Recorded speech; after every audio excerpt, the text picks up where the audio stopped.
السلام علیکم ګرانو کتونکو، زه یم تفهیم، زه یم شاهین جي. موږ دلته راغلي وو، تاسو ته څنګه معلومه ده په نوخار کاکا صاحب کې څه وخت مخکې تېره میاشت یوه واقعه شوې وه، عوض نور واقعه، ډېره دردناکه واقعه، او د هغې نه پس ډېر احتجاجونه وشو.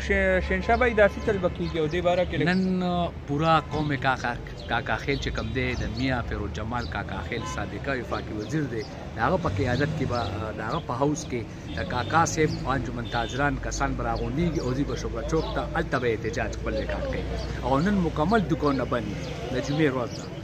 نو ګرانو کتونکو دا خبره تاسو واورئ، د احتجاج دپاره بیا جرګه راغونډه شوې ده، څه فیصله به کېږي؟ ټول مشران راغلي، مشران ټول راغلي، مشران ټول راغلي، خو هغه دا وایي چې اخري فیصله دا چې شوبره چوک کې زوړن کې او دوی په مخ کې د پانسي ولا ورکړي چې بیا انتلا پر داسې نو دغه مشرانو خبرې به مورو او هغوی سره به خبرې هم کوو او ستاسو ملاقات به هغوی سره کوو او د اول نه والې تر اخره پورې روداد دا به تاسو ته مونږ په خپل پیج باندې در رسو.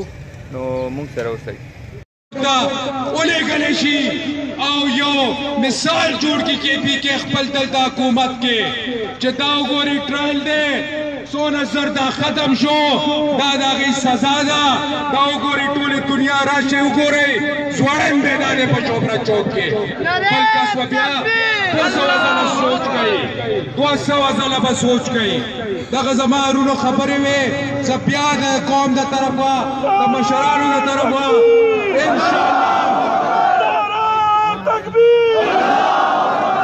बेटी हम शर्मिंदा है, तेरे कातिल जिंदा है, बेटी हम शर्मिंदा है, तेरे कातिल जिंदा है, बेटी हम शर्मिंदा है, तेरे कातिल जिंदा है. زه بیا ستاسو ډېره همدغه شان د موټي په تور دغه شان اتفاق اتحاد او همدغه شان د دې اواز به مونږه تر هغې پورې انشاءالله اوچتو چې څو پورې دا کسان کل عام انشاءالله پانسي شوي نه وي. ډېره شکریه، مهرباني.